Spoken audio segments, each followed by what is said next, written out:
Thank you so much for considering submitting your testimony to Names Written in Glory. It is so wonderful to see the response of people to support the encouragement and the witnessing opportunity that this can be. We wanted to make a video guide for you to get started just so that you would have something to go off of when writing your own testimony. First, engage your reader.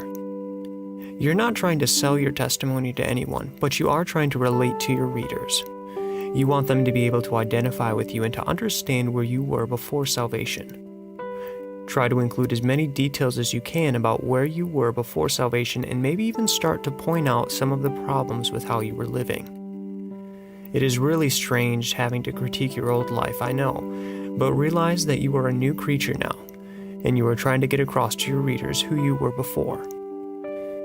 Next, start to show how the Lord began to work on your heart. For some of you, it may have been over a short period of time, and for others, it may have been a very long period of time. Some of you may not even remember very much because of your age, but try and write out as much as you can. If there were any verses that the Lord gave you that specifically spoke to you at this time, now would be a good time to put these in your story. Try to make it clear the specific areas that the Lord was working on in your life to bring you to Him. For all of us saved, there is a definite point of salvation where we know that we have been reconciled with the Lord. Tell about that time, again, being as specific as possible. Try to explain how you were feeling at this time and what was going through your mind.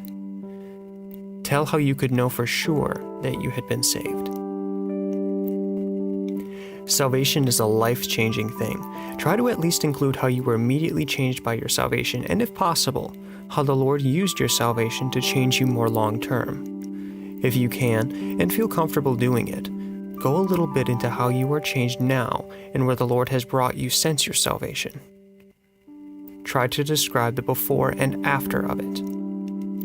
You want there to be a definite and very evident contrast between your old life and your new life in Christ. For some, it will be an outward change that you will be able to show, but for all, no matter how young, or how good, or how bad of a home that you grew up in, there is a heart change that can be described. You don't have to be considered an awful person in the world's eyes in order to have a definite change when Christ enters in your heart. Try and write about these changes. Finally, give an invitation to your readers or a thought-provoking statement about their own salvation. There may be unsaved reading this and you want to give them something to think about at the end of your story. You could include more verses here describing salvation, or you could also include a link to another page with verses that show the pathway to salvation. Thank you so much again for taking your time to put together your testimony. You never know how the Lord will use His work in each one of us in the lives of others. Thank you so much for sharing how your name was written in glory.